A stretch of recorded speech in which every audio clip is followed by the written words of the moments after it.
The slap landed like a gunshot. Dr. Marcus Hale's open hand cracked across her face so hard, her scrub cap shifted.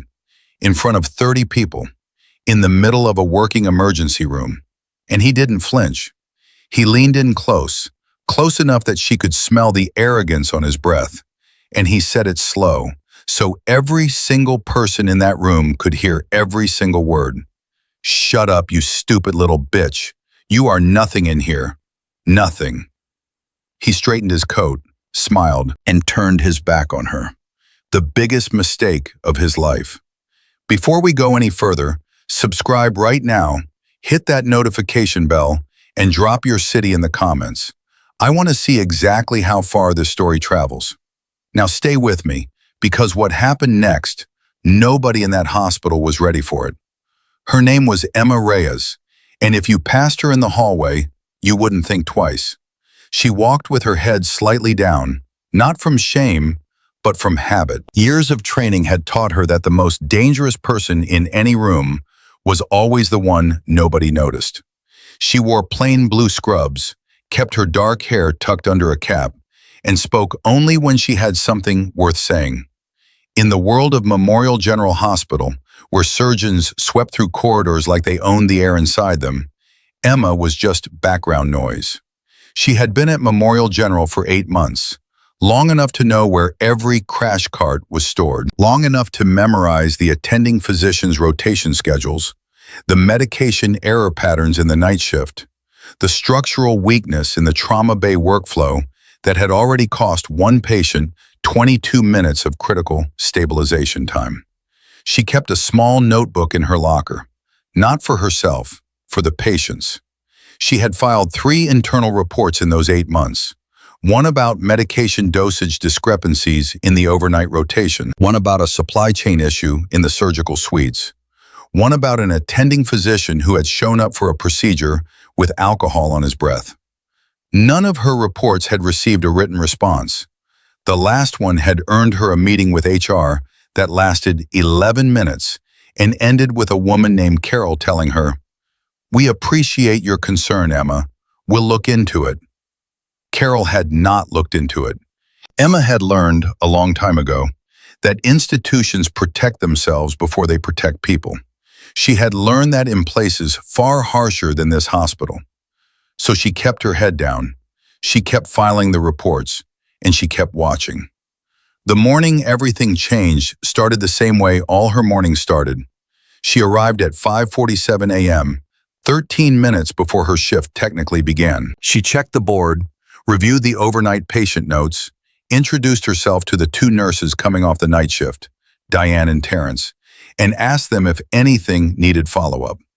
Diane said one of the cardiac patients in Bay 4 had been asking for his daughter all night and couldn't sleep. Emma went to Bay 4 first. She sat with him for 6 minutes. She found the daughter's number in the file, called it, left a message. The man, whose name was Robert, fell asleep before she had even left the room. That was Emma Reyes. That was who she was in that hospital. Dr. Marcus Hale arrived at 7:15 a.m. You could hear him before you saw him. Not because he was loud exactly, but because he had the kind of presence that rearranged a room the moment he walked in. People straightened up. Residents stopped laughing at whatever they'd been laughing at. Even the attending nurses shifted slightly, the way tall grass shifts when something large moves through it. Marcus Hale was 51 years old, and he had been the chief of surgery at Memorial General for 6 years. He was tall, with silver at his temples that he had been told more than once made him look distinguished. He believed this. He believed most things that were said about him when they were flattering, and he discarded the rest without much effort. He had trained at Johns Hopkins, completed his residency at Mass General, and had his name on a wing of this hospital because of a donation his family had made 17 years ago. This last fact was not listed on his official biography, but everyone knew it. He was brilliant. That was the thing that made everything else so complicated. He was genuinely, demonstrably brilliant. His surgical outcomes were among the best in the state. His hands were precise, and his instincts were sharp, and he had saved lives that other surgeons had given up on. This was real. This was documented, and because it was real and documented, it had become the shield behind which everything else he did was allowed to exist without consequence. He walked into the ER at 7:15 a.m. because he had been paged about a complex trauma case that had come in overnight. A 44-year-old man named Daniel Cho, who had been in a construction accident and was presenting with internal bleeding that the overnight team had stabilized, but not fully resolved. Hale had reviewed the imaging from home. He had opinions. The first time Emma and Marcus Hale occupied the same space that morning, it was in the narrow corridor outside Trauma Bay 2. Emma was reviewing Daniel Cho's chart on a tablet, cross-referencing his latest vitals against the medication log. Hale walked past her without acknowledging her existence, which was standard. He pushed open the door to Trauma Bay 2, looked at the patient, looked at the monitors, and said to the resident standing nearby, "Who ordered the secondary imaging?" The resident, a young man named Torres, said, "Nurse Reyes flagged the anomaly in the initial scan and recommended we look at the secondary." Hale turned around. For the first time, he actually looked at Emma. "You flagged it?" Emma looked up from the tablet. The density variation in the lower right quadrant was inconsistent with blunt trauma alone. "I thought it was worth a second look." There was a pause. Hale studied her with the particular expression of a man who was trying to decide whether he was impressed or annoyed, and settling, as he usually did, on annoyed. "You're a nurse?" "Yes." "Not a radiologist?" "No." "Then flag it to the attending and let the attending make the call." He turned back to the patient. "And next time, don't put your name on a recommendation you're not qualified to make. It muddies the documentation." Emma said nothing. She wrote something in her notebook. Torres caught her eye for just a second and looked away. That was the first exchange. It was not the last. By 10 in the morning, the ER had shifted from its early quiet into the particular chaos that mid-morning always brought. 2 car accident victims had come in simultaneously. A 7-year-old with a suspected broken wrist was screaming in Bay 1, and her mother was screaming louder. An elderly man named Frank had arrived with chest pain that was turning out to be something more than the indigestion his wife had been telling him it was for 3 days. Emma was in 4 places at once, which was not a metaphor. She had learned, in environments where speed was the difference between a mission succeeding and people dying, to divide her attention into clean, separate tracks. She could monitor Frank's EKG reading from across the room while explaining the wrist X-ray process to the 7-year-old's mother, while reviewing the car accident intake notes and keeping one eye on the medication tray that had been left unattended near Bay 3. These were not competing demands for her. They were simultaneous channels, each one running cleanly. At 10:23 a.m., she noticed that the IV line on one of the car accident patients, a woman named Patricia, had been set at the wrong rate. Not dramatically wrong. Wrong in the way that someone who wasn't paying close attention would set it, but wrong enough to matter, and wrong enough that if it wasn't corrected in the next 12 to 15 minutes, Patricia was going to have a problem. Emma adjusted the rate, noted the correction in the chart, and flagged it for the attending nurse on Patricia's case, whose name was Sandra. Sandra, who had been on her feet for 9 hours and was managing 3 patients herself, looked at the chart, looked at Emma, and said quietly, "Thank you." "Don't mention it," Emma said, and she meant that literally. She was crossing back through the main bay at 10:31 a.m. when Dr. Hale reappeared. He had been in surgery for the past 2 hours, Daniel Cho's secondary repair, and he had come out of it in the particular mood that sometimes followed a difficult procedure. Not a bad outcome, a good outcome actually, but the kind of surgery that reminded you of your own edges, and Marcus Hale didn't like being reminded of his edges. He was talking to Dr. Chen, one of the senior attendings, about the post-op protocol when Emma passed them. Hale didn't stop his conversation, but as she passed, his hand came out and closed around her arm, just above the elbow, not hard, but deliberate, stopping her mid-step. "Hey," he said, still half talking to Chen. The Cho case, secondary imaging. You submitted that flag at what time? Emma looked down at his hand on her arm. Then she looked up at him. Her face was completely calm. 6:42 a.m. Before the overnight team had signed off? The overnight team hadn't reviewed it yet. I thought the timing mattered. You thought? He let go of her arm, but didn't step back. Right. Okay, just so we're clear, in this department, nurses flag, attendings decide, surgeons operate. That's the chain. You go outside the chain again, I'll have you reassigned. Emma held his gaze for exactly 2 seconds. Understood, she said. She walked away. She did not write in her notebook. She had already committed everything to memory. For the next 40 minutes, the ER continued its particular rhythm. Emma moved through it the way she moved through everything, efficiently, quietly, without drama. She held Frank's hand while the cardiologist explained to him and his wife that what had been 3 days of indigestion was actually the early stages of a cardiac event, and that he was very lucky he had come in when he had.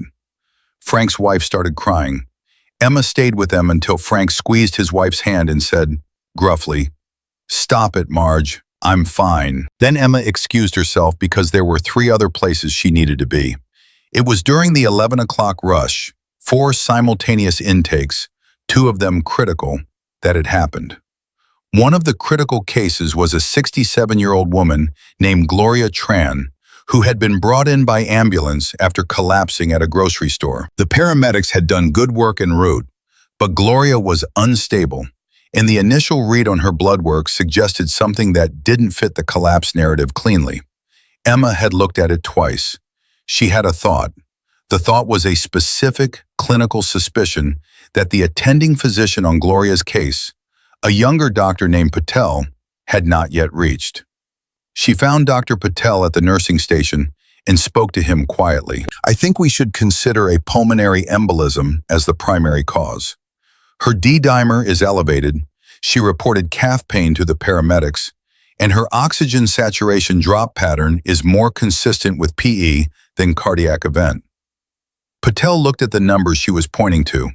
He was young, only 3 years out of residency, but he was good. And he was not the kind of doctor who dismissed what nurses told him. "You might be right," he said. "Let me order the CT pulmonary angio." "What is this?" The voice came from behind them both. They turned. Dr. Hale was standing there with his arms crossed, looking at the chart Emma was holding. His expression was not angry yet. It was the expression that came before angry, the one that meant he was deciding whether to become angry. "Nurse Reyes suggested a PE workup on the Tran patient," Patel said. "Given the D-dimer and the—" "I didn't ask you what she suggested," Hale said. "I asked what this is." He took the chart from Emma's hands. Not violently, just took it, the way you take something from someone who doesn't have the right to be holding it. Emma's hands did not move. She did not reach for it back. Hale scanned the chart. His jaw was tight. "Patel, you're ordering a CT pulmonary angio based on a nurse's suggestion. Based on the clinical indicators that Nurse Reyes—" "I heard you." Hale looked at Emma. "How long have you been a nurse?" 8 months at this hospital." 8 months. He said it the way you say a number that reveals something.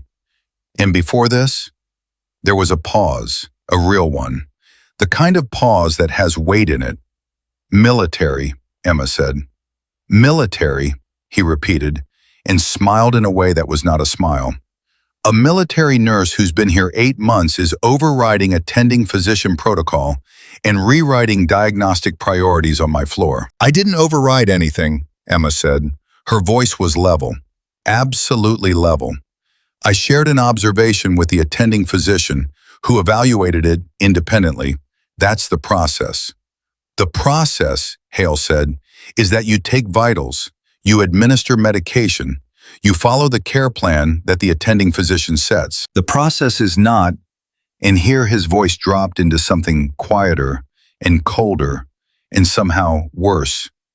"You running around this ER acting like you're the one with the medical degree." The nursing station had gone very quiet. Terrence, who had come back on shift, was pretending to look at a monitor. Sandra had stopped moving. Patel was looking at the floor. Emma said, "With respect, Dr. Hale, the patient in Bay 7 may be experiencing a life-threatening pulmonary embolism. If we wait for the full diagnostic workup before ordering the CT angio, we may lose the window." "I told you to stop." "The patient—" "I said stop." He stepped closer. Not threatening exactly, but closer. "Do you understand what I'm telling you?" "I understand," Emma said. "I also understand that if Gloria Tran dies in the next 2 hours because a PE was missed, that will be documented. And I will be the one who documented it." The room did not just go quiet, it went still. The kind of still that happens when something irreversible is about to occur, and everyone in the vicinity can feel it coming, the way you feel a change in air pressure before a storm. Marcus Hale looked at Emma Reyes for a long moment, and something moved through his expression that was not just anger. It was the look of a man who had never, in 6 years of running this floor, had a nurse stand in front of him and not flinch. And it enraged him in a way he could not have articulated and would never have admitted. "You know what your problem is?" he said, his voice low. "You don't know your place." Emma said nothing. "Say something," he said, "since you seem to have so much to say." She looked at him. "Order the CT pulmonary angio for Gloria Tran." He hit her. Not a push, not a grab. His open hand came across the left side of her face. Sharp, loud, unmistakable. The sound of it cut through every other sound in the ER. Sandra dropped a pen. Terrence stood up from his chair. Patel took a step backward, as if the impact had hit him too. And Emma Reyes did not fall. She did not cry. She did not reach up to touch her face. She took the impact, and then she was still. And she looked at Marcus Hale, and her eyes were completely, absolutely calm. The silence lasted 4 seconds, maybe 5, long enough to feel eternal. Hale was breathing harder than he should have been. His hand was still slightly raised, the way a hand stays after it's done something the brain hasn't caught up to yet. He looked at the room around him, at Terrence, at Sandra, at Patel, at the 2 other nurses who had stopped what they were doing, and something crossed his face that might have been the first edge of comprehension, of what he had just done. In front of witnesses, in front of everyone. He straightened up. "You're done for the day," he said. His voice was controlled again. Nearly. "Go to HR. Get out of my ER." Emma reached up, very slowly, and adjusted her scrub cap. She smoothed it back into place with the deliberateness of someone who is choosing, very carefully, what their next movement will communicate. She picked up her tablet from the nursing station. She looked at Patel. "Order the CT pulmonary angio," she said quietly.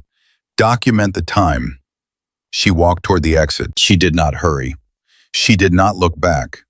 Behind her, the ER began to breathe again, slowly, tentatively, the way a room breathes after a lightning strike, when the thunder hasn't come yet, and everyone is still counting the distance between what just happened. Patel looked at the chart still in Hale's hands, and then he looked at Bay 7, where Gloria Tran was lying with an oxygen saturation of 91% and a D-dimer that told a story nobody had finished reading yet. He walked to the computer station. He typed in the order, CT, pulmonary angio, Tran, Gloria, priority, urgent. He documented the time, 11:47 a.m. Marcus Hale stood in the middle of the emergency room he had run for 6 years and watched a nurse walk away from him. And for the first time in longer than he could remember, he did not know what came next. Down the hallway, past the double doors, past the elevator bank, into the small staff bathroom at the end of the east corridor, Emma Reyes stopped walking. She put her hands on the edge of the sink. She looked at herself in the mirror. The left side of her face was red, the outline of fingers just beginning to rise in the skin. She breathed in through her nose, held it, let it out. In a valley in Afghanistan, in the middle of a night with no moon, She had held a compress against a wound for 47 minutes while waiting for extraction, listening to the sound of her own heartbeat because the silence had to be total, and she had made it total. She had done that. She had done harder things than that. She had done things that had no names in the civilian world. She looked at herself in the mirror. She was still standing. She turned the cold water on and held her wrists under it, which was a thing she had learned in the field when you needed to slow your heart rate without making a sound. The water ran cold over her pulse points. She counted to 30. Then she straightened up. She dried her hands. She took out her phone and sent a short text message. 4 words. She put the phone back in her pocket. She opened the bathroom door and walked back out into the hallway, and her footsteps were even and measured and quiet. And she was already thinking about what came next, because Emma Reyes had never, in her entire life, stopped thinking about what came next. The text message Emma sent from that bathroom had 4 words. It read, "It has started." She put the phone back in her pocket, walked out of the East Corridor, and by the time she reached the HR department on the 3rd floor, she had already mapped out exactly how the next 72 hours were going to go. Not because she was angry, because she had been trained, in places that didn't appear on any public record, to anticipate the battlefield before the first shot was fired. And Marcus Hale had already fired his. 11:52 a.m. The HR department at Memorial General occupied a suite of beige offices that smelled faintly of printer toner and institutional defeat. The woman behind the front desk was not Carol this time. This was a younger woman, maybe 26, with reading glasses pushed up on her head and the look of someone who had just been handed a problem she had not been trained for. Her name tag said Brianna. Brianna looked at Emma's face when she walked in. She looked at the redness on Emma's left cheek, the fingerprint outline still vivid and rising. Her expression cycled through something complicated: recognition, discomfort, a flash of genuine horror before landing on the practiced neutrality that HR departments run on. "Can I help you?" Brianna asked. "Dr. Hale struck me in the ER at 11:47 a.m., Emma said, in front of approximately 15 to 20 witnesses. I need to file an incident report." Brianna blinked. Okay, let me get my supervisor." "Please do," Emma said. She sat down. She folded her hands in her lap. She waited. The supervisor's name was Richard Bowen. He was 53, balding, with the permanently strained expression of a man who had spent his career managing situations that nobody wanted to talk about out loud. He came out of his office already walking fast, which told Emma that Brianna had given him the relevant information and that he was calculating damage, not justice. "Ms. Reyes," he said, with a tone that was professionally warm and professionally terrified at the same time. "Why don't you come into my office?" She went into his office. He closed the door. For exactly 4 minutes, Richard Bowen spoke. He expressed concern. He used the word unfortunate 3 times. He used the phrase highly irregular once. He said the hospital took all employee concerns very seriously and that they would look into it right away. He did not offer her ice for her face. He did not ask her if she needed medical attention. He did not once use the word assault. Emma let him finish. Then she said, "I want a written incident report filed within the hour. I want the names and statements of every witness in that ER documented by end of business today. I want Dr. Hale's access to my personnel file logged from this moment forward. And I want a copy of the hospital's assault and battery policy emailed to me within 30 minutes. Richard Bowen's mouth opened, then it closed. "Ms. Reyes, we don't need to escalate this to—" "I photographed my face in the bathroom at 11:49 a.m., Emma said. "The photo is time-stamped, and it has already been forwarded to a personal email account that I do not access from any hospital device." She paused. "The incident report, Mr. Bowen, within the hour." She stood up. She left his office. She did not look back. 12:09 p.m. She was back on the floor by 12:09. Not her floor. Hale had told her to leave his ER, and she had left it. But she still had 4 patients in the general ward on the second floor who were under her care, and nobody had relieved her. And she was not the kind of person who left patients without coverage because a situation had gotten uncomfortable. She moved through the second floor ward the way she always moved, quietly, efficiently, checking vitals, reviewing charts, asking patients how they were feeling in a tone that actually wanted to know the answer. Mrs. Delgado in room 212 asked Emma if she was all right because Mrs. Delgado was 78 years old and had been noticing things about people her entire life. "You look like you had a hard morning, sweetheart," Mrs. Delgado said. "I did," Emma said, "but I'm okay." "Your cheek." "I know." Mrs. Delgado reached out and took Emma's hand and held it for a moment without saying anything else. Emma let her. For exactly 15 seconds, she let herself be held by an old woman's papery hand, and then she squeezed back and moved on, because there was a lot left to do. 12:31 p.m. The call came while she was reviewing the afternoon medication schedule for room 208. Her phone buzzed, and the number on the screen was one she hadn't seen in 11 months. She stepped into the hallway and answered it on the second ring. "Emma." The voice on the other end was male, low, and had the particular unhurried quality of someone who had spent years in situations where panic was not an option. His name was Colonel James Whitfield, and he was the reason Emma Reyes was working as a nurse in a civilian hospital instead of doing the other things she was qualified to do. "Sir," she said. "Got your message," he said. "You doing okay?" "I'm fine." "Your face?" "It'll fade." There was a brief silence, not an empty silence, a measuring one. "I made some calls this morning," Whitfield said. "Before you messaged me, actually. Someone reached out to me about the situation at Memorial General. Separate track. This Hale, he's got a history, Emma. It didn't start with you." "I know," she said. "I filed 3 reports." "I heard." Another pause. "This is going to get complicated." "Things usually do." "The hospital has a board. The board has relationships. Hale's family donated to the surgical wing. His father went to med school with the CEO's mentor. It's a web. Webs can be untangled," Emma said. Whitfield made a sound that was almost a laugh. "You're not planning to just let HR handle this?" "HR already tried to talk me out of filing a report." "Of course they did." She could hear him leaning back in whatever chair he was sitting in. "Listen to me. You do this right. You do this clean. You understand? Not because I don't trust you, but because if it gets messy, they'll use the mess to bury the truth. They'll make you the story instead of him."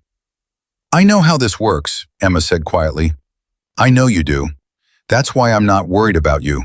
I'm warning you because the people around you might not be ready for what comes next."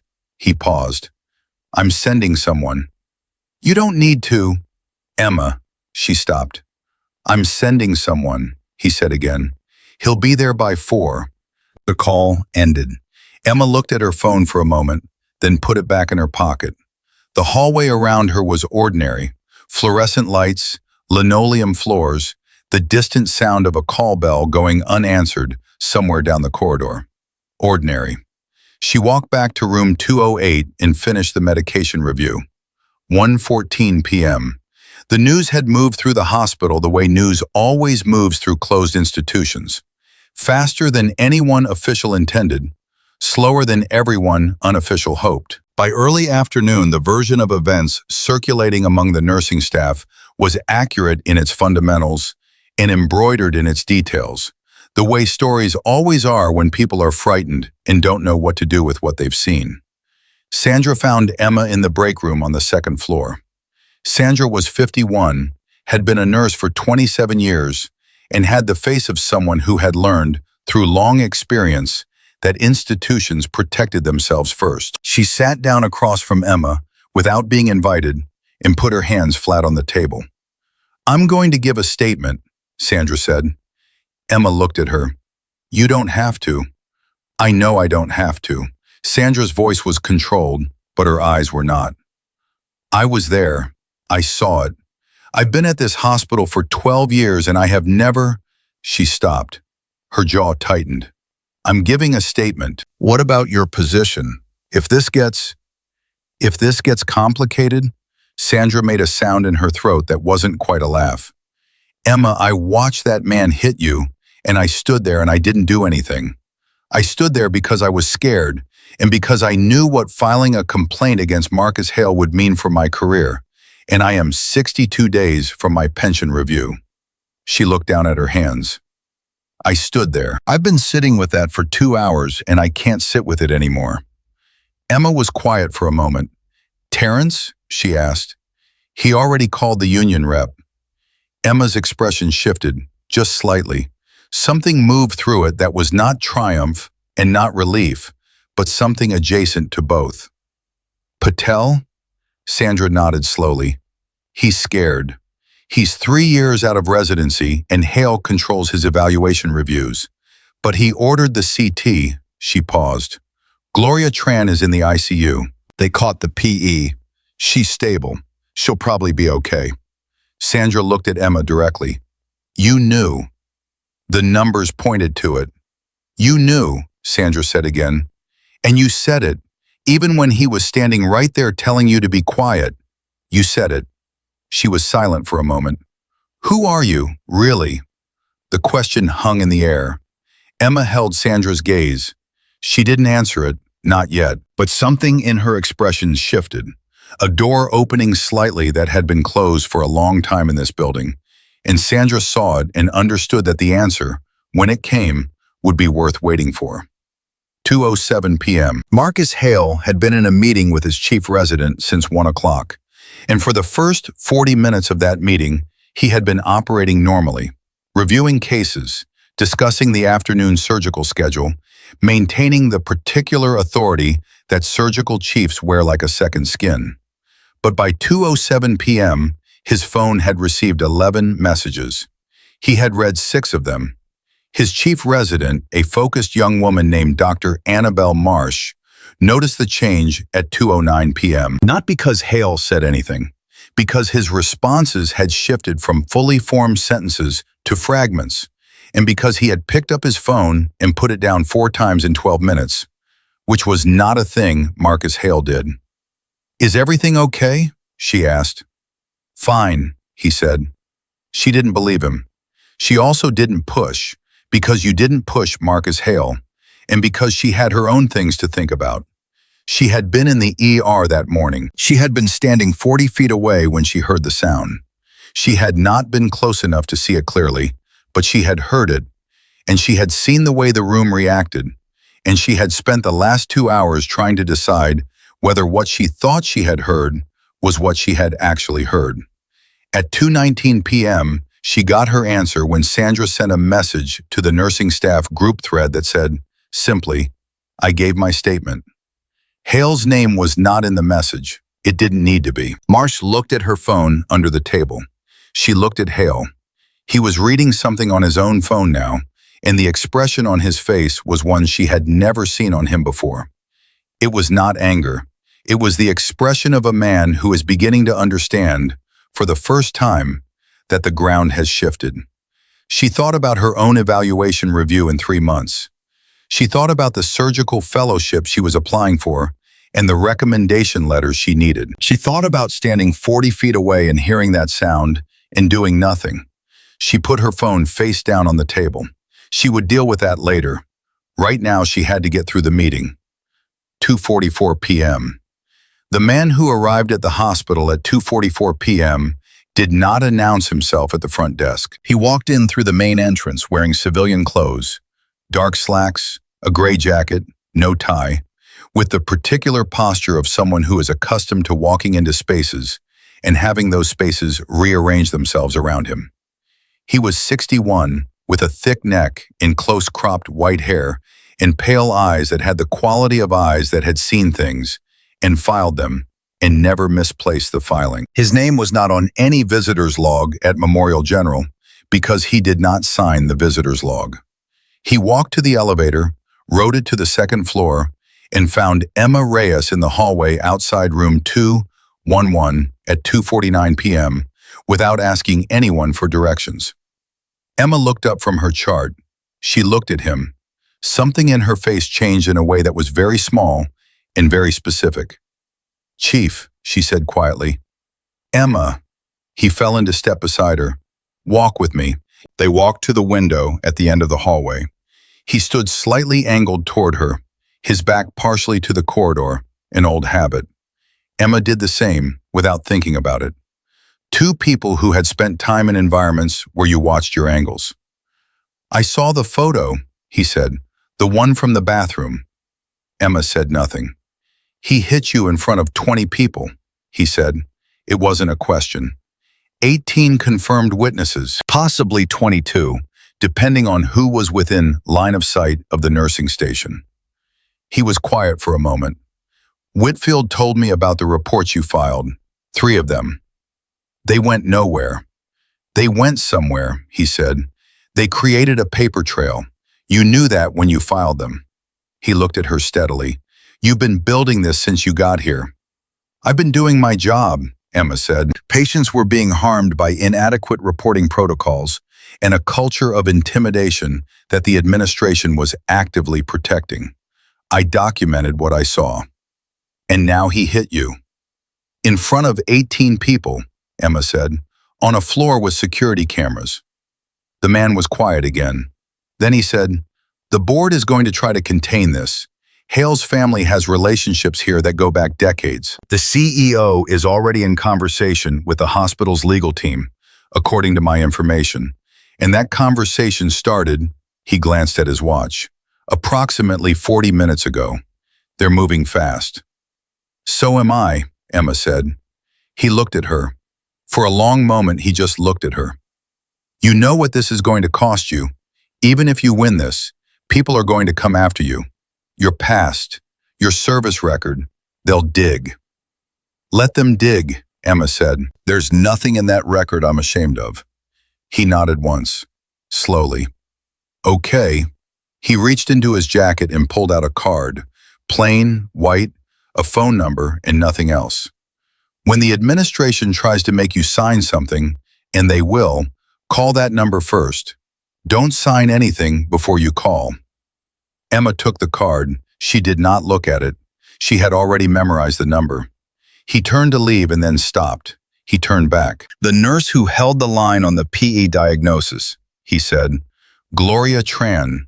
She's stable?" "As of an hour ago," Emma said. Something moved through his expression. Not sentiment exactly, something more measured than that. "Good," he said. And then he walked away down the corridor, got back on the elevator, and was gone from the building before anyone who mattered had registered his presence. 3:22 p.m. The meeting that Emma had not been invited to was happening on the 5th floor in the conference room adjacent to the CEO's office. 8 people sat around the table. The CEO, whose name was Gerald Park, was at the head. Hospital legal counsel sat to his right. Richard Bowen from HR sat 2 seats down, looking like a man who wished he had called in sick. The chief of staff, a tall woman named Dr. Elaine Foster, sat across from Bowen with her hands folded and an expression Emma would have recognized. The expression of someone who already knows which way this is going and is deciding whether to fight it. Marcus Hale was not in this meeting. That was, itself, a signal. Gerald Park said, "Tell me exactly what we're looking at." Bowen said, "The nurse, Reyes, filed an incident report at 12:04 p.m. The report documents a physical altercation." "A physical altercation, Doctor," Foster said. "That's the language in—" "He hit her, Richard." Foster's voice was quiet, imprecise, and very cold. "In the ER, in front of the staff, on camera." She looked at Park. "Let's not start by mischaracterizing what happened, because if we mischaracterize it in this room, someone will write down that we mischaracterized it, and that will matter." Park looked at her. "Elaine." "I'm serious, Gerald. She unfolded her hands and put them flat on the table. I've already spoken to 2 of the attending nurses. I've already looked at the camera footage from the ER. What it shows is exactly what the incident report says it shows. We need to be very clear with ourselves about that before we decide on next steps. The legal counsel, whose name was Patricia Vance, said, "The footage will need to be preserved and—" "I've already flagged it," Foster said. "Time-stamped, secured, copies to 2 separate servers. If anyone in this room was considering having it disappear, that ship has sailed." The room was very quiet. Park said carefully, "No one is suggesting—" "Good," Foster said. "Then we're agreed. The footage exists, it's secured, and what it shows is Marcus Hale striking a nurse in a professional environment in front of witnesses. That's our starting point." She looked around the table. "Now, what are we going to do about it?" 3:58 p.m. Emma was in the supply closet on the 2nd floor, which was the quietest place she had found in the building when Terrence found her. He knocked on the open door, it was always propped open, and said, "They're asking for you upstairs." "Which office?" "CEO, 5th floor." He paused. "Dr. Foster is there." Emma closed the supply order she had been reviewing. She straightened up. She touched her face once, briefly. The redness had deepened into something that was beginning to purple at the edges, and she took a breath. "You okay?" Terrence asked. His voice had something in it that hadn't been there this morning. Something that was trying to be more than bystander and not quite sure how. "I'm okay," she said. "For what it's worth," he said and then stopped. "Say it," Emma said. He looked at her. "I should have said something this morning. When it happened, I should have—" He shook his head. "I froze. I just froze." Emma looked at him for a moment. She thought about a dozen things she could say and chose the simplest, true one. "You're saying something now." He nodded. She walked past him out of the supply closet and toward the elevator. She pressed the button for the 5th floor. The elevator doors closed. In her pocket, her phone buzzed once. She did not take it out. She already knew what it was. Richard Bowen, 10 minutes ago, had emailed her a document. The subject line had said, "Voluntary Resolution Agreement, Confidential." She had not opened it. She had forwarded it, unopened, to the number on the white card. The elevator rose. On the 3rd floor it stopped. The doors opened. Dr. Patel was standing there. He looked at Emma. His face had the expression of a man who had been arguing with himself all day and had just reached a conclusion. He stepped in. He didn't say anything for a moment. Then he said, "I ordered the CT." "I know," Emma said. "I documented the time." "I know. Gloria Tran is alive because of what you said." His voice was tight. "I want you to know that I know that. Whatever happens, I know that." Emma looked at him. The elevator moved. "Are you willing to say that in a formal statement?" He was quiet for 3 seconds. 4. The elevator slowed. "Yes," he said. "Yes, I am." The doors opened on the 5th floor. Emma stepped out. The hallway ahead of her was carpeted and quiet and very different from the ER 4 floors below. And she walked it the same way she walked everything, without hesitation, without hurry, with the particular steadiness of someone who had already decided, a long time ago, that the only direction worth moving in was forward. She reached the conference room door. She knocked once, and she walked in. The conference room on the 5th floor had 6 people in it when Emma walked through the door, and the temperature of that room, not the physical temperature, but the particular atmospheric pressure of a space where power is being negotiated, shifted the moment she stepped inside. Gerald Park sat at the head of the table. Dr. Elaine Foster sat to his left. Patricia Vance, the legal counsel, sat across from Foster with a legal pad in front of her and a pen in her hand that had already been put down and picked back up several times. Richard Bowen was there, looking at his hands. 2 other administrators Emma didn't recognize were positioned near the window like furniture nobody had gotten around to moving. There was no chair pulled out for her. Emma pulled one out herself and sat down. 4:01 p.m. "Ms. Reyes," Gerald Park said. He had the voice of a man who had spent decades making difficult conversations sound administrative. "Thank you for coming up." "Of course," Emma said. "We want to begin by saying that the hospital takes what happened this morning extremely seriously." Emma looked at him. She said nothing. Park continued. "Dr. Foster has reviewed the available footage, and we've begun the process of collecting witness accounts. We want to be fully transparent with you about—" "Mr. Park," Emma said. Her voice was not hard. It was simply clear, the way a pane of clean glass is clear. You can see straight through it to what's on the other side.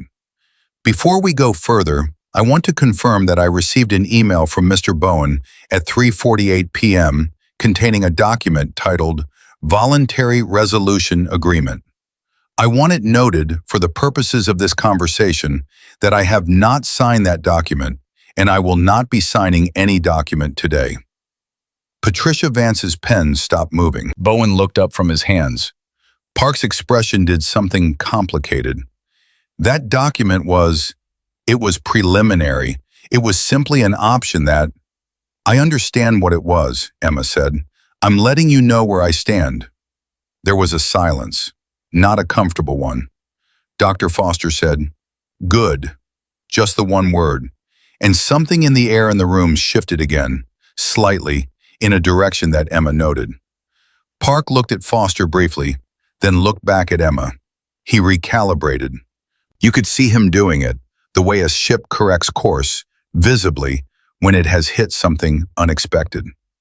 "Ms. Reyes, we're not here to pressure you into anything.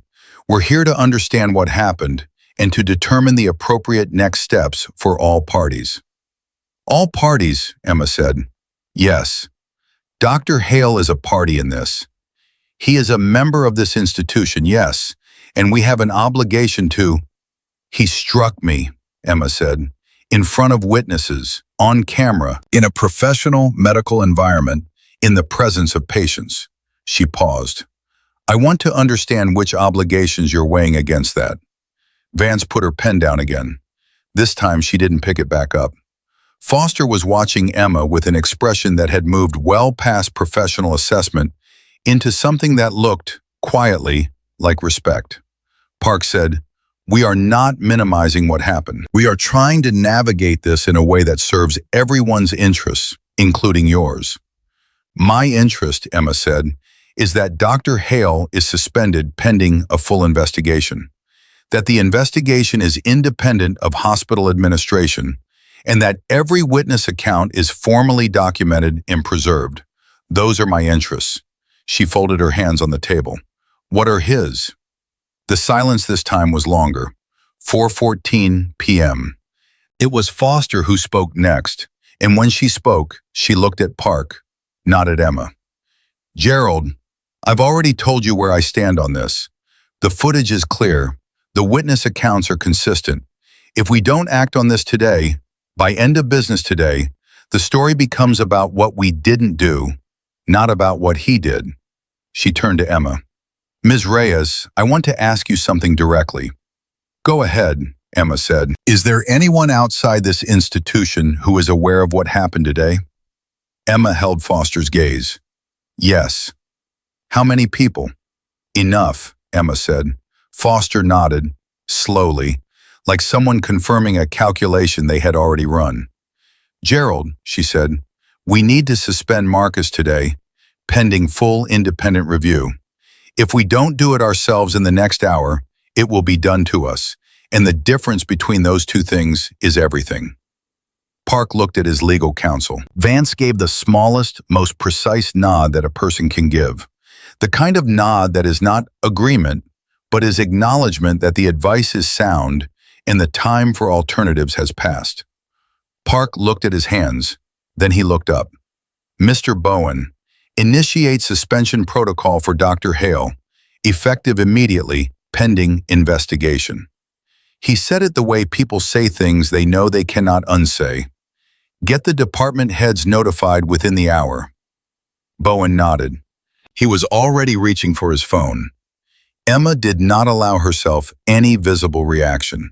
She had been trained for this, for the moment when the door you've been pushing against finally opens, and you don't lean through it dramatically, you walk through it evenly, because the work on the other side is what matters. I also want it noted, Emma said, that 3 internal reports I submitted between last October and this February regarding patient safety concerns and staff conduct have not received formal written responses.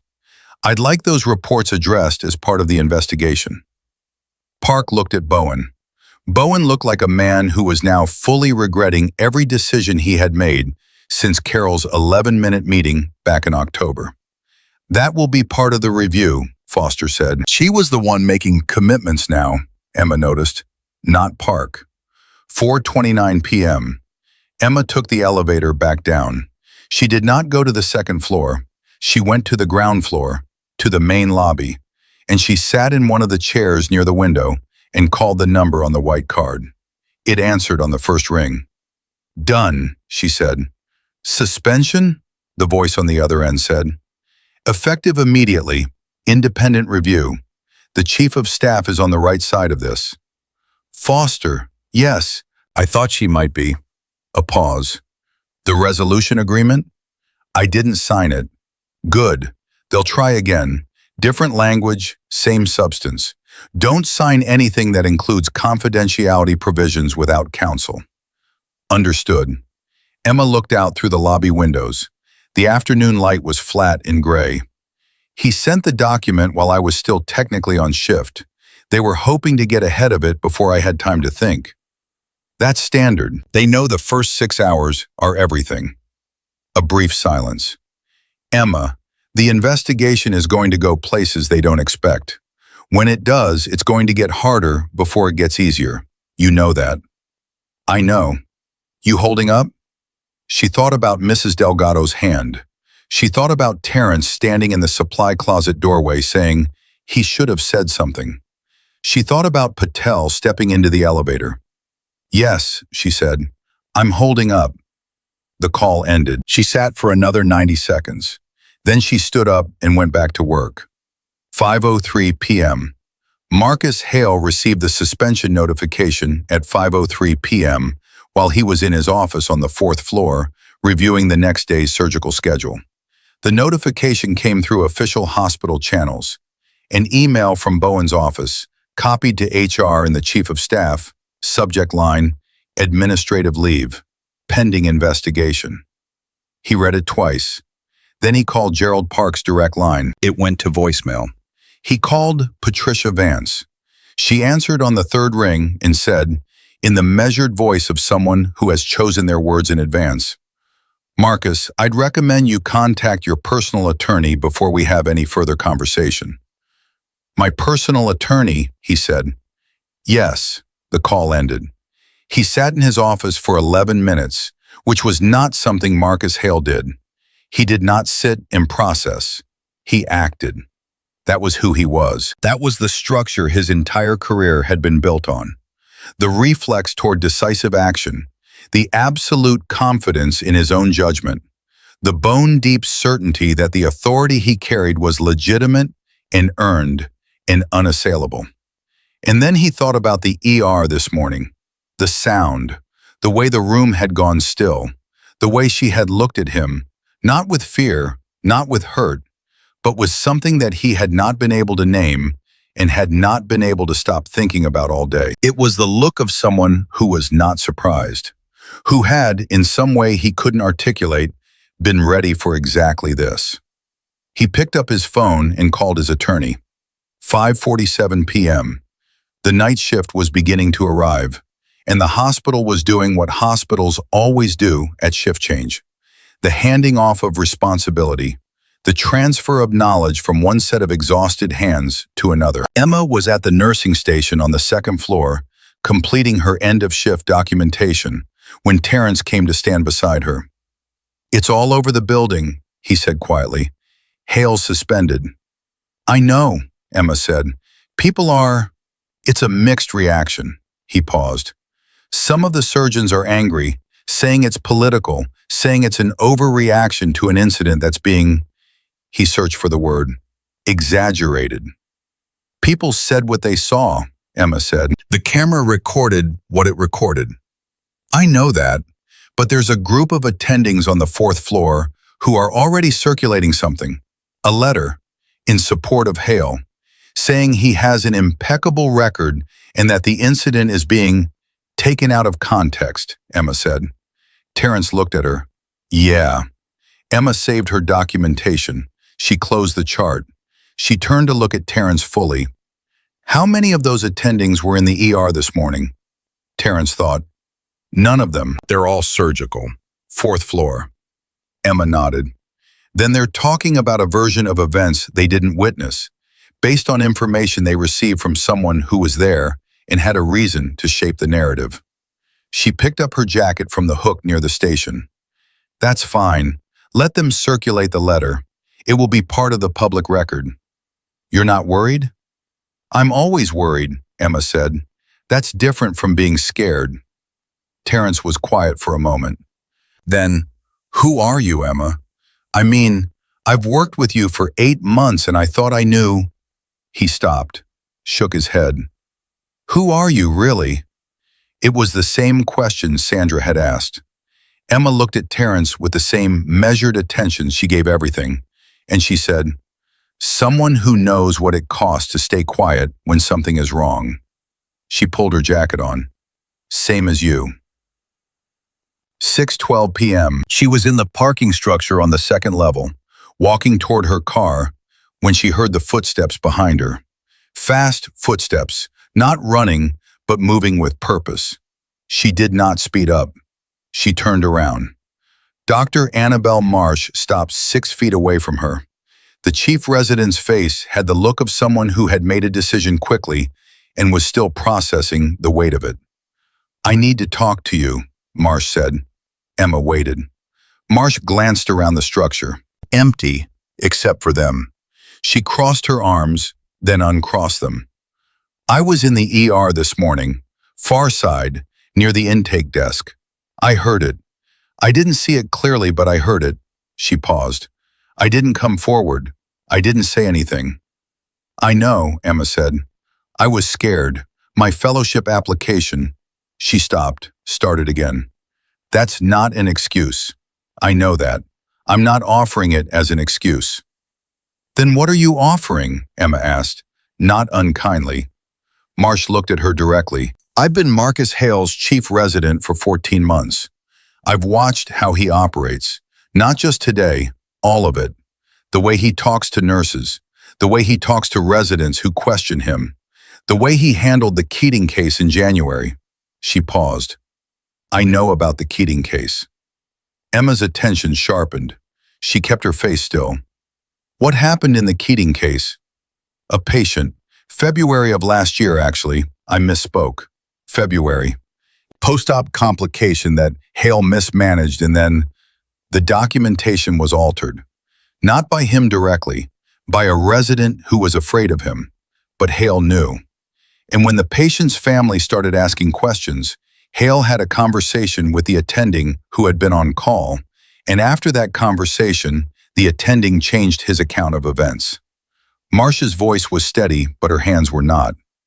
The patient survived, but the family never got the truth. The parking structure was absolutely silent, except for the distant sound of traffic outside. Emma said, "Is the resident who altered the documentation still at this hospital?" "No, he left in March. He's at a facility in Phoenix, but he left because Hale forced him out.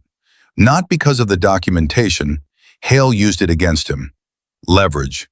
The resident complied, covered for Hale, and Hale destroyed his position here anyway." Marsh's jaw tightened. "That's what he does. That's what I've watched him do." Emma looked at her carefully. "Why are you telling me this now?" Marsh was quiet for 3 full seconds. "Because this morning, I stood 40 feet away and heard a man strike a colleague, and I did nothing, and I went to a meeting with him afterward, and I let him talk about surgical schedules as if nothing had happened." She looked Emma directly in the eyes. "And I can't be that person. I don't want to be that person. Emma held her gaze. She reached into her pocket and took out her phone. She opened a new contact. What's your name? Full name. Annabelle Marsh. Dr. Annabelle Marsh. Emma typed it in. I'm going to give you a number. When the independent investigator makes contact, and they will make contact probably within 48 hours, I need you to tell them what you just told me. All of it. The Keating case, the resident, the documentation. Can you do that? Marsh breathed in. Yes, it will affect your fellowship. I know. It will affect your position here. I know that too. Emma looked at her for a long moment. Something in her face, just the faintest softening, not pity, not performance, but something genuine and brief, said that she understood exactly what this cost and was not going to pretend otherwise. Okay, she said. She gave Marsh the number. Don't call from a hospital device. Marsh nodded. She looked like she had put down something very heavy and was not entirely sure what to do with her hands now. Can I ask you something? Go ahead. This morning, when he hit you, Marsh's voice was careful. You didn't react. Not the way anyone would react. You just stood there, and then you adjusted your cap. She shook her head. I've been thinking about that all day. How did you do that? Emma was quiet for a moment. Then she said, because I knew that the moment I reacted was the moment the story became about my reaction instead of his action. She paused. I've been in situations where your reaction is the only thing standing between you and losing everything. You learn to choose it. Marsh looked at her. Military, she said quietly. Emma said nothing. She nodded once. Then she walked to her car. 7:38 p.m. She drove home. She made dinner. She ate it at her kitchen table in silence, which was how she ate most meals, because silence had never been something she found uncomfortable. She had lived inside silence of a different order than most people would ever understand. And this kitchen kind, the quiet hum of the refrigerator, the distant sound of a neighbor's television, the wind against the window, was nothing. This kind of silence was soft. Her phone was face up on the table. It buzzed twice during the meal. She checked it after she finished eating. The first message was from a number she didn't recognize, and it said, "This isn't over. You should think carefully about what you're doing." She screenshot it, forwarded it to the white card number, and blocked the contact. The second message was from Sandra. It said, "Gloria Tran's daughter called the nurse's station to say thank you. She doesn't know who to thank, but she wanted us to know. I told her a lot of people made the right call today. I left out that most of us almost didn't." Emma set the phone down. She looked at the wall for a moment. She thought about Gloria Tran lying in that bay with an oxygen saturation of 91% and a D-dimer that told the truth about what was happening inside her body. She thought about what the next 12 hours would have looked like if the CT had not been ordered. She thought about the daughter who had called to say thank you to a nurse's station that couldn't even give her a name. She thought about the Keating family, who had asked questions and gotten a version of events that had been shaped by fear and leverage, and the particular cruelty of an institution protecting itself. She stood up. She cleared her plate. She washed it. 8:55 p.m. She was reading when the call came from Colonel Whitfield. Not unusual. He had always operated on a schedule that had little relationship to conventional hours. The investigator has been assigned, he said, independent, external. Her name is Catherine Lord. She's former DOJ. She's done 3 hospital misconduct investigations in the last 6 years, and she does not make friends with institutions. She'll make contact with you tomorrow. The Keating case, Emma said, it needs to be in scope. A pause. Where did you hear about the Keating case? Someone who was there told me. Marsh? Emma didn't answer. Whitfield made the almost laugh sound again. You've been busy. Another pause. Emma, the Keating family. If this opens up, there's a daughter. She was 17 when it happened. She's 20 now, and she's been told a story that isn't true for 3 years. This is going to hit her hard. The truth usually hits harder than the lie, Emma said, but it heals differently. Whitfield was quiet. Yeah, he said. Yeah, it does. He paused again, longer this time. You know the hospital's legal team has already filed a request for your service records. Emma's hand tightened slightly on the phone. On what grounds? Relevance to the investigation. They're going to argue that your military training is pertinent to the assessment of the incident. My training didn't cause him to hit me, Emma said. No, but they're going to try to reframe the narrative. Make you the variable that needs explaining instead of him. His voice was even. They think your record is something they can use against you. Emma was quiet for a moment. Then she said, let them request it. Emma, sir, her voice was quiet and absolutely level. Let them request it. When they get what they asked for, they'll understand why that was the wrong strategy. The silence on Whitfield's end lasted 4 seconds. 5. Then he said in a tone that was something very close to pride, All right, Emma. 9:41 p.m. She turned off the lights at 9:41. She lay in the dark for a while, which was something she did most nights. Not because she couldn't sleep, but because she had learned, long ago, to take inventory in the dark. What had happened? What was coming? What she could control and what she couldn't, and the precise, clean line between those two categories. Today, Hale suspended. Investigation initiated. Foster holding the line on the administrative side. Patel documented. Sandra, formal witness. Marsh. Marsh was a development she hadn't anticipated, and Marsh knew about Keating, and Keating changed the scope of everything. The threatening text. She had noted it, filed it, moved past it. Fear was information. Whoever had sent that message was scared. Scared people made mistakes. She thought about what Whitfield had said. Let them request it, when they get what they asked for. She had not told anyone at Memorial General what she was. She had not used it. She had not needed it. The work had been the work, the patience, the reports, the documentation, the clinical instincts developed over years of field medicine in conditions that civilian hospitals would not have believed. The work had always been the work, but her record existed, and what was in it was not, in any version of any narrative, a liability. She closed her eyes. In the morning, Catherine Lord would call, and the investigation would begin. And the hospital's legal team would get what they had requested, and they would open a file marked Emma Reyes, and they would read what was in it, and somewhere in a conference room on the 5th floor of Memorial General Hospital, someone was going to look up from that file with an expression on their face that Marcus Hale had worn this morning in the ER, in the moment after his hand had come back down, and Emma was still standing. The look of someone who has just understood, too late, what they were dealing with. She slept. Catherine Lord called at 7:14 a.m. Emma was already dressed, already on her second cup of coffee, already running through the mental architecture of what the day would require. She answered on the first ring. Ms. Reyes. The voice was precise and unhurried, the voice of someone who had learned that pace was a tool. My name is Catherine Lord. I've been appointed independent investigator for the incident at Memorial General. I'd like to meet today if you're available. I'm available, Emma said. 9 a.m. There's a conference room reserved at the Marriott, 2 blocks from the hospital. Not on hospital property. I find that neutral ground tends to produce more honest conversations.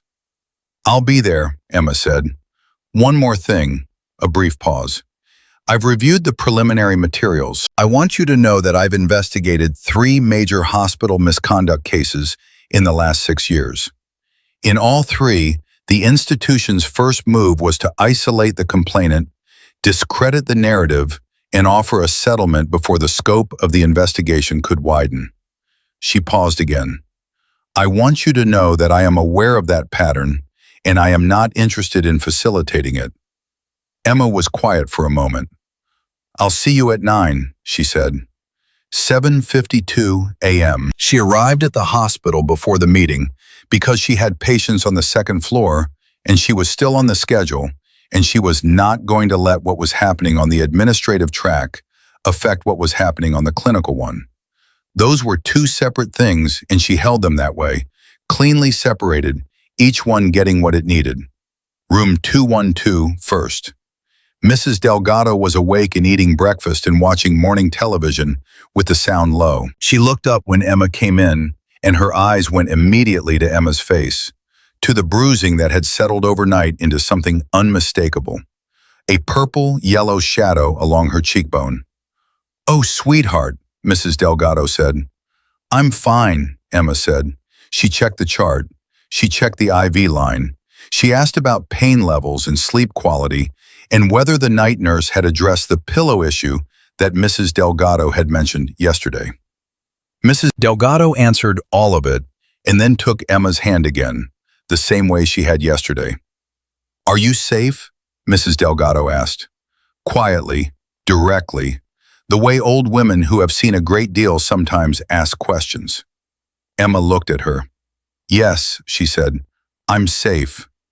Because the nurses were talking last night, after lights out, I could hear them in the hallway. They were saying what happened to you." Mrs. Delgado's grip tightened slightly.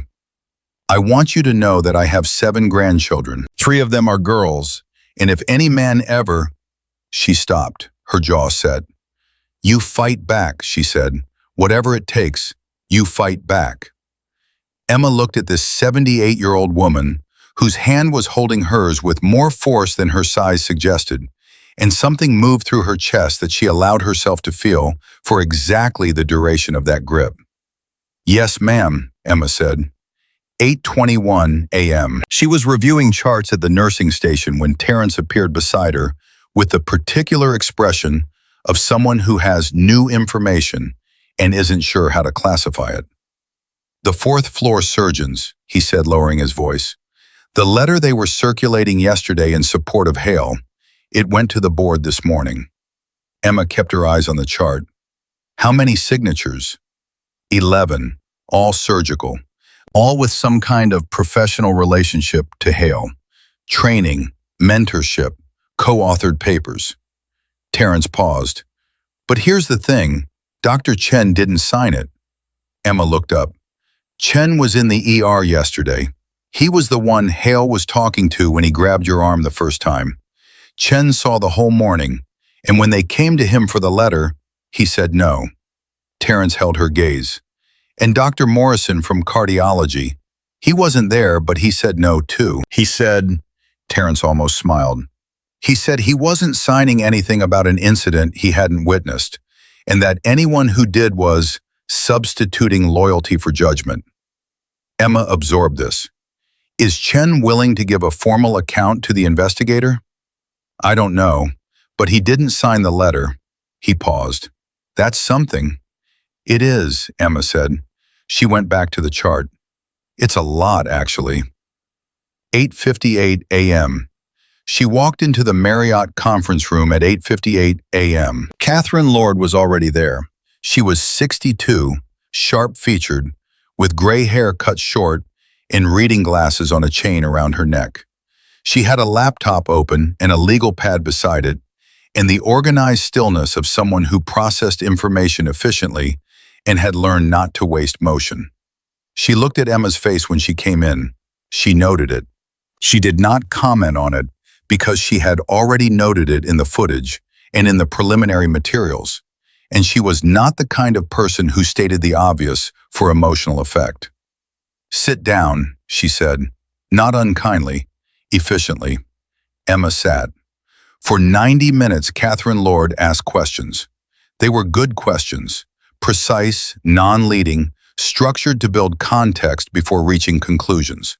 She asked about the morning of the incident from the beginning. She asked about the 3 reports Emma had filed. She asked about Gloria Tran and the PE diagnosis. She asked about the dynamic in the ER on the days Emma had worked alongside Hale. She did not ask Emma how she felt. She asked what she observed, what she documented, what she said, and what was said to her, in what order, at what times. Emma answered everything, precisely, sequentially, without embroidery. At 10:31 a.m., Lord set her pen down and looked at Emma directly. "I've reviewed the security footage from the ER," she said. "The footage is clear. What it shows is consistent with every witness account I've received so far, and the resolution on the camera near the nursing station is sufficient to be used as evidence in both administrative and criminal proceedings." She paused. "I want you to understand that last word, criminal." Emma held her gaze. "Have you spoken to a personal attorney?" Lord asked. "I have a consultation this afternoon," Emma said. "Good," Lord made a note. "I also want you to know that I've been made aware of the Keating case." She said it carefully, watching Emma's response. Emma said, "Who made you aware of it?" "Someone contacted my office last night through an anonymous channel. The account they gave was detailed and specific, consistent with what I would expect from someone with direct knowledge." She tapped her pen against the pad. "The scope of this investigation has been formally expanded to include the Keating case and any related documentation alterations. I've already requested the original medical records, and I have a forensic documentation analyst beginning review this afternoon." Something that was not surprise, but was close to satisfaction, moved through Emma's expression. "The resident who altered the documentation," she said, "he's in Phoenix now."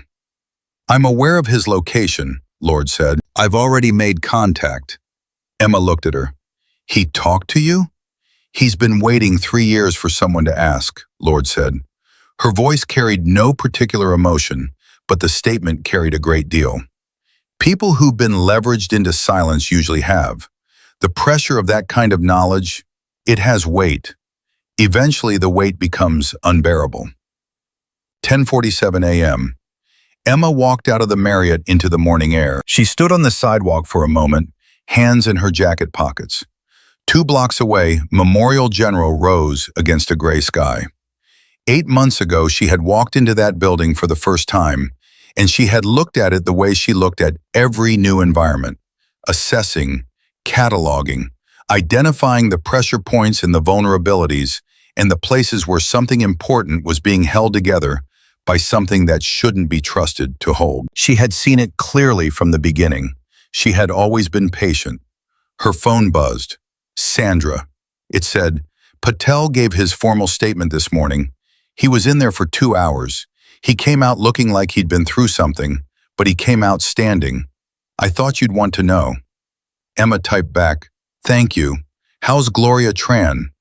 The reply came 30 seconds later. "Moving to a regular room today. Her daughter is there. She brought flowers for the whole ICU." Emma put her phone in her pocket and started walking. 11:20 a.m. Marcus Hale was in his house, his very large, very quiet house in the north part of the city, when his attorney called with news that required him to sit down. The attorney's name was David Keller, and Keller had been Hale's personal counsel for 9 years and had handled 3 previous professional complaints against him with the particular skill of a man who understood that institutions prefer quiet resolutions to public ones, and that the price of quiet was usually something the institution was willing to pay. This was different. "The investigation has been expanded," Keller said, "to include the Keating case." Hale said nothing for a moment. "How?" "Someone talked. We don't know who yet." Keller's voice was level, the way attorney voices are when the news is bad and getting worse. "Marcus, I need you to understand that this changes the calculus significantly. The Reyes incident on its own, that was containable. It was a single incident in a controlled environment with witnesses who had careers and relationships that could be managed. But the Keating case was resolved," Hale said. "The Keating case was buried," Keller said. "Those are different things. And the resident who did the documentation work, the investigator's office made contact with him last night. The silence that followed was the kind that happens when a man who has been certain his whole life suddenly feels the floor shift." "He'll talk," Hale said. It wasn't a question. "He already has," Keller said.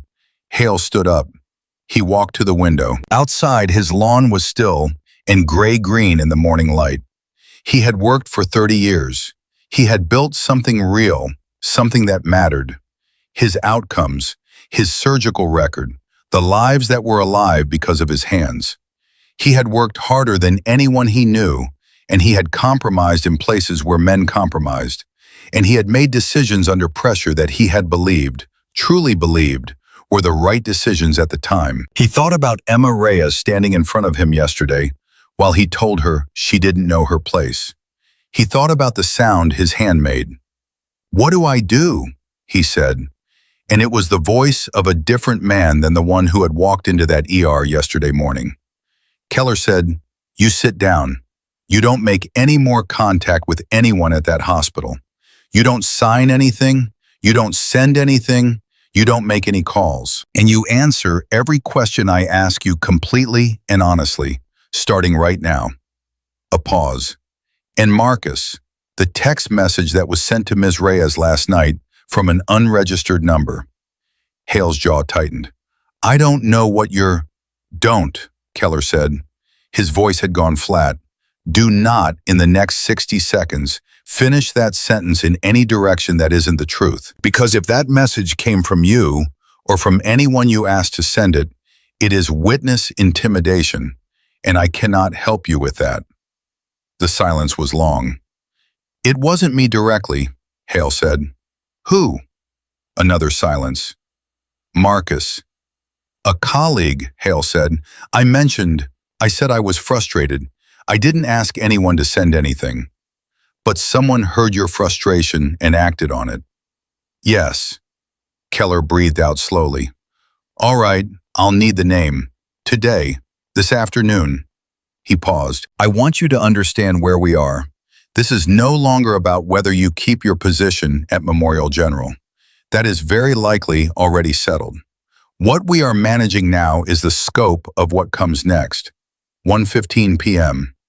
Emma's legal consultation was with a woman named Diane Okafor, who operated out of an office on the 14th floor of a building 8 blocks from the hospital. Okafor was 47, compact and direct, and she specialized in medical workplace misconduct with a secondary focus on military and veteran employment law.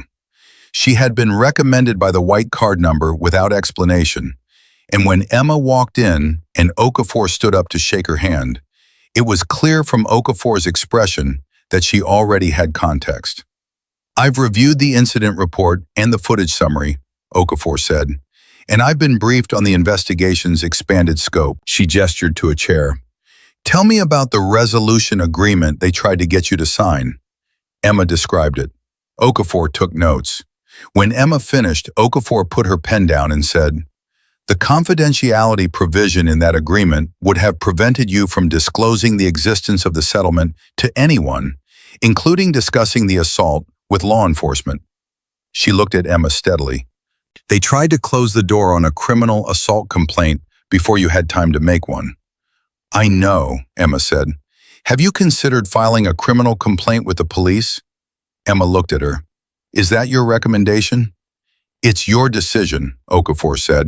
"But I want you to understand that the administrative investigation and the criminal process are separate tracks. One does not preclude the other. The hospital's investigation determines what happens to Hale's position and the institution's liability. A criminal complaint determines what happens to Marcus Hale personally." She paused. "He struck you, in front of witnesses, on camera. The bar for a criminal complaint is not high." Emma was quiet for a moment, not because she was uncertain, because she was being thorough. "If I file a criminal complaint," she said, "his attorneys will use my service record in the narrative." "They'll try," Okafor said. "What they'll find in that record is going to make that strategy very uncomfortable for them." She held Emma's gaze. "I've been briefed on your background, Ms. Reyes. To the extent that it's relevant here, it is relevant in the way that only helps you." She paused. "A decorated Navy SEAL medic who served 3 tours, who came home and chose to work in a civilian hospital because she wanted to continue serving people, who filed 3 patient safety reports that were ignored, and who was struck in the face by a chief surgeon for refusing to let a patient die. That is not a story Marcus Hale's attorneys want in front of a jury. Emma looked at her for a long moment. "File the complaint," she said. 2:44 p.m. The hospital found out about the criminal complaint before Emma was back in the building. She did not know who had leaked it, possibly Keller's office, possibly someone on the administrative track, possibly the particular osmosis of information that happens in institutions when something significant shifts. She found out that they knew because Foster called her at 2:44 p.m. while Emma was in the elevator going up to the second floor. "The board is convening an emergency session this afternoon," Foster said. She sounded, Emma thought, like someone who had been running a marathon and was on the last mile and was not going to slow down now. "The criminal complaint changes their calculus significantly. I want you to know that I am going into that session with a recommendation for permanent termination of Hale's contract, not administrative leave. I wanted you to hear that from me."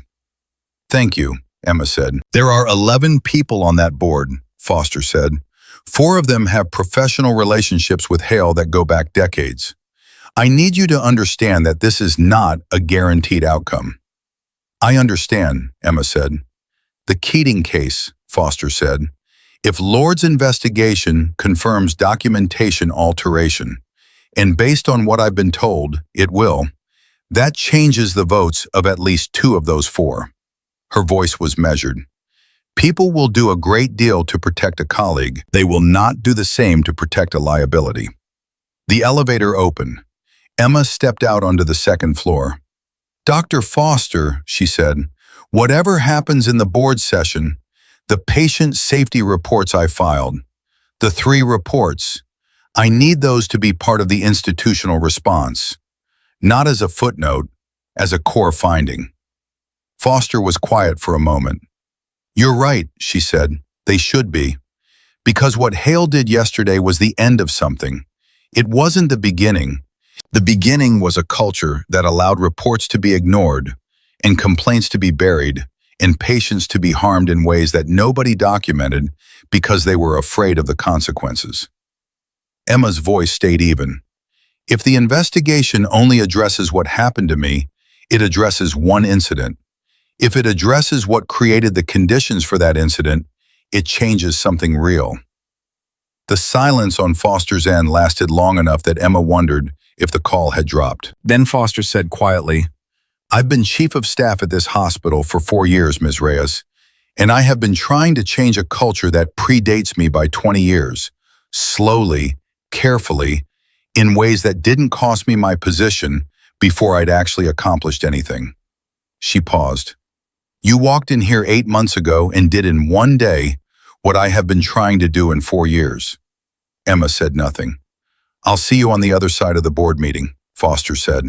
The call ended. 3:30 p.m.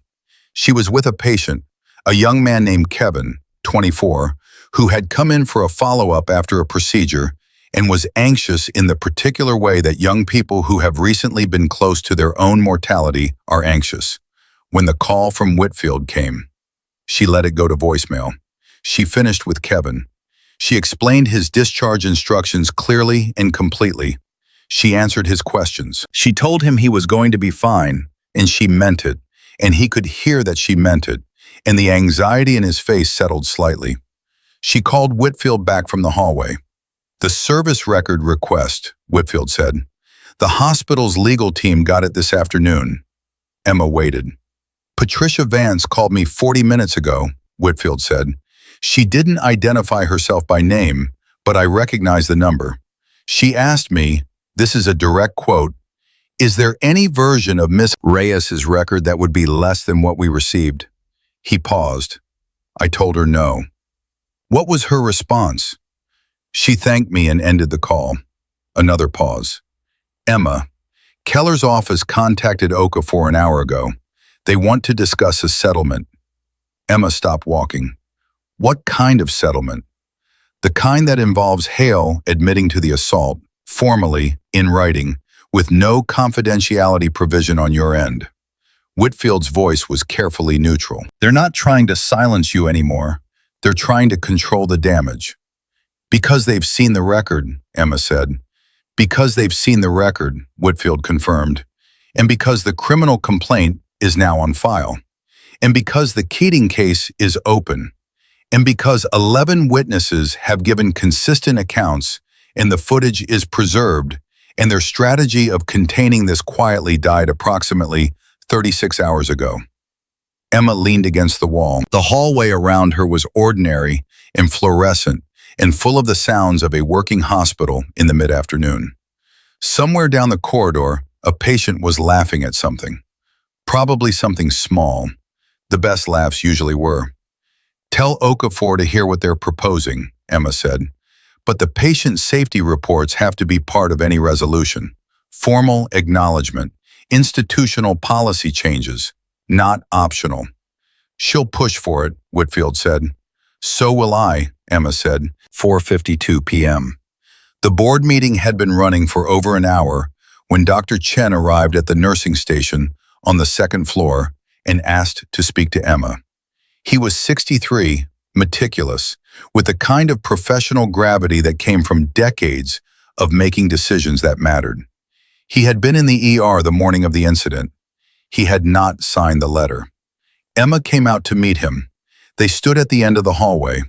Chen looked at her face, at the bruising. He looked at it for a long moment with an expression that was not clinical.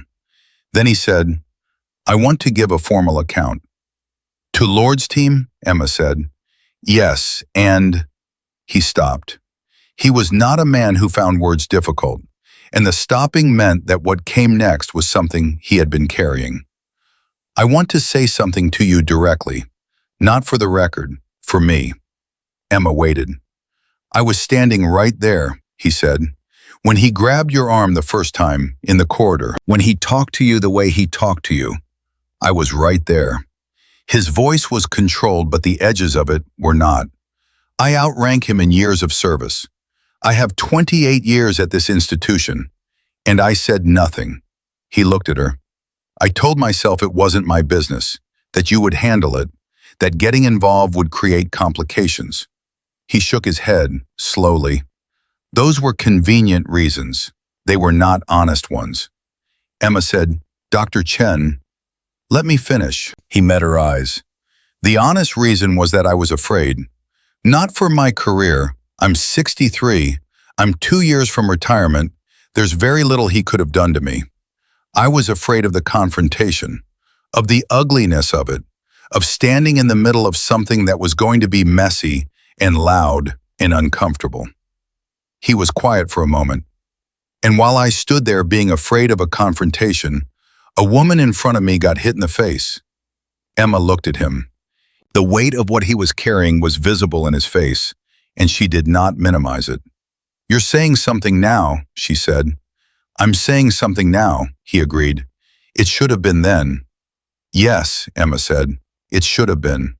She said it without softening it because he hadn't asked her to soften it and because he deserved the truth.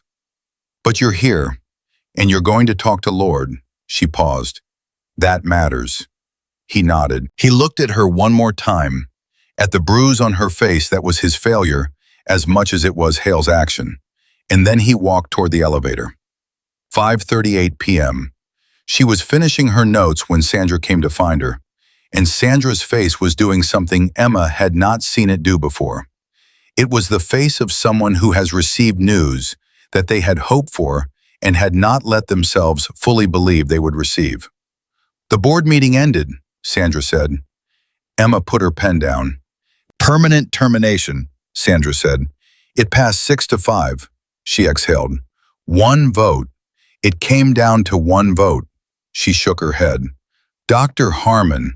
He's been on the board for 12 years. He trained under Hale's mentor. Nobody thought he'd—" She stopped. "He voted yes. For termination. He went in there to vote no, and he changed his mind in the room." She looked at Emma. "Someone told me afterward that when Foster presented the Keating documentation, Harmon went very still and didn't say anything for almost 2 minutes. And then he changed his vote." Emma was quiet. 6 to 5, Sandra said again. It came out like something she was still measuring. One vote is enough, Emma said. 6:17 p.m. She took the long way out of the hospital, not because she was avoiding anything, because she wanted to walk through it. Through the second-floor ward, through the main corridor, past the ER bay whose doors she had walked out of 28 hours ago, with the fingerprint outline of a man's certainty still rising on her face. She walked past Bay 7, where Gloria Tran was no longer, where a different patient now lay, tended by nurses who had watched what happened yesterday and were, each in their own way, carrying it differently today. She walked past the nursing station where Terrence was updating charts. He looked up when she passed and gave her a single nod. The kind of nod that doesn't require a conversation, because the conversation has already happened in every way that matters. She walked through the main lobby, past the chairs by the window where she had sat yesterday afternoon and called the white card number and said one word: done. She pushed through the main doors. The air outside was cold and clean, and the evening was coming in over the city the way evenings do. Gradually, then all at once. Her phone buzzed. She looked at it. It was a message from a number she didn't recognize. But the area code was Phoenix. It said, "My name is James Aldridge. I was a resident at Memorial General. I spoke to the investigator this morning. I want you to know that I've been carrying what I did for 3 years, and it has been the worst 3 years of my life. I'm sorry I didn't find the courage sooner. I'm sorry it cost you what it cost you yesterday. You didn't deserve that. Nobody does." Emma read it twice. She stood outside the hospital with the cold air moving past her, and the city doing what cities do at the end of a day. The cars and the lights and the particular sound of 1,000 lives running simultaneously, and she typed back 3 words. "Thank you, James." She put the phone in her pocket. She walked toward the parking structure. Behind her, Memorial General stood exactly as it had always stood, large and institutional and lit from within, full of the particular mixture of human suffering and human care that hospitals have always been and always will be. But something inside it had shifted. Not dramatically, not completely. Things like this never shifted completely, not in a single day, not in a single case. But something real had moved, in the way that things move when enough people stop being afraid at the same time. And that movement, small as it was, would not go back to where it had been. Emma Reyes knew this. She had seen it before, in other kinds of rooms, in other kinds of fights. The moment when the weight finally tips. She reached her car. She got in. She sat for a moment with her hands on the wheel and the engine off. She thought about tomorrow, about Lord's investigation, which was only beginning, about the Keating family, who would soon be told the truth about what had happened 3 years ago, about the 3 reports she had filed that would now be formally reviewed, about 11 letter signers who were going to have to reckon, in their own time and their own way, with what they had signed and why, about James Aldridge in Phoenix, who had been carrying something for 3 years and had finally put it down, about Marsh and Chen and Sandra and Terrence and Patel, about Mrs. Delgado's hand, about a 67-year-old woman named Gloria Tran who was breathing normally in a regular room on the 3rd floor because someone had refused to be quiet. Emma started the car. The morning Emma walked back into Memorial General, 3 days after the incident, the hospital felt different. Not quieter, not louder. Different in the way that a room feels different after something heavy has been moved out of it. The same walls, the same floors, the same fluorescent light humming overhead, but the weight distributed differently now, pressing in different places. She arrived at 5:47 a.m., same time as always. She checked the board. She reviewed overnight notes. She introduced herself to the night shift nurses coming off. 2 she knew well, 1 she was meeting for the first time, a young woman named Priya who had started 2 weeks ago, and who looked at Emma's face with the particular expression of someone who already knows the story and is trying to decide whether to say so. Emma said, "Good shift?" Priya said, "Yes, quiet. Then, unable to help herself, "Are you okay?" "Yes," Emma said. "Tell me about the patients." Priya told her about the patients. 7:09 a.m. The first thing that was visibly different was the nursing station on the second floor. Someone had left a card on the counter, sealed, with Emma's name written on the front in a handwriting she didn't recognize. She opened it during her first break. Inside it said, "We see you. We have always seen you. We just weren't brave enough to say so." It was signed by 14 names, some she knew well, some she barely recognized. One of them was Priya, which meant she had signed it on her second week at the hospital, which meant something about the kind of person Priya was. Emma folded the card and put it in her jacket pocket. She did not cry, but she held still for a moment, standing in the break room with the folded card against her palm, and she allowed herself that moment fully. 7:44 a.m. Catherine Lord's investigation was on day 3, and the shape of it was becoming clear to everyone who was paying attention, which at this point was the entire hospital. Lord's team had spoken to 31 people. They had reviewed 4 years of ER incident logs. They had pulled Hale's complete performance review history. They had cross-referenced every patient complaint that had been filed against him with the administrative response it had received. And the pattern that emerged from that cross-referencing was not subtle. It was the picture of a system that had chosen, consistently, to protect one man's career at the cost of everyone around him. The 3 reports Emma had filed were now formally part of the investigation record. But they were not just Emma's reports anymore. Lord's team had found 9 additional internal complaints from nurses, from residents, from one attending physician who had submitted a formal grievance in 2021 and had been transferred to a different department 6 weeks later. None of those complaints had received written responses. All of them had been filed in a digital system that had been accessible to HR, to the Chief of Staff's office, and to the hospital's legal team. When Dr. Foster was briefed on the full count, 9 complaints before Emma's 3, 12 total spanning 4 years, she sat in Lord's temporary office on the second floor of the Marriott and did not speak for nearly a full minute. Then she said, "I want those files, all of them, every one."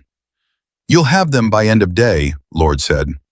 "And the people who filed them," Foster said, "the ones still here, I want the opportunity to speak to each of them personally." Lord looked at her. "That's not standard procedure during—" "I'm not asking to interfere with your investigation," Foster said. "I'm asking to do my job, which I should have been doing better." She paused. "I need to look those people in the face." Lord held her gaze for a moment, then she nodded. 8:32 a.m. Marcus Hale's attorney, David Keller, made contact with Diane Okafor at 8:32 a.m. Emma was on the floor when the call came in, and Okafor sent a message rather than interrupting a shift. "They've submitted a formal settlement offer, full admission of assault in writing, no confidentiality restriction on you, financial terms. Call me when you have a break." Emma read it between rooms. She did not stop moving. She had 2 patients to check and a medication review to complete, and Mrs. Delgado's discharge paperwork to finalize. Because Mrs. Delgado was going home today, and she was going home knowing the name of every nurse who had cared for her, which was the way Mrs. Delgado operated. She called Okafor at 9:15 a.m. from the hallway near the supply closet. "The financial terms are substantial," Okafor said. "But that's not the part I want to focus on. The admission is specific. It names the date, the location, the action. It uses the word assault." She paused. "It's not buried in legal language. It's clear. The patient safety provisions," Emma said. "The institutional changes." "That's what I pushed back on this morning," Okafor said. Their first draft included a vague reference to ongoing review of reporting protocols. I sent it back. I told them we needed binding commitments, specific policy changes, timelines, independent oversight mechanism, annual review by an external auditor. And? They're reviewing it. A brief pause. Emma, Keller is moving fast because the criminal complaint is moving. The DA's office made contact with my office yesterday afternoon. They're evaluating charges. Emma leaned against the wall. What kind? Simple assault minimum, possibly aggravated given the professional context and the power differential. The DA's office has the footage, the witness accounts, the incident report. Okafor's voice was steady. The faster Keller moves on the civil settlement, the more he hopes to soften the criminal narrative. But the criminal process is yours to decide. The civil settlement doesn't affect it unless you agree otherwise. I haven't agreed otherwise, Emma said. I know you haven't. I just want to make sure we're clear on that. We're clear, Emma said. She looked down the hallway. Terrence was walking toward the nursing station with a stack of charts and caught her eye and gave her the same nod he had given her the evening before and the morning before that. A nod that had become its own kind of language between them. Tell them the institutional provisions have to be binding, not aspirational, binding. I'll call them back this afternoon, Okafor said. 9:58 a.m. The twist that no one in the hospital had expected arrived at 9:58 a.m.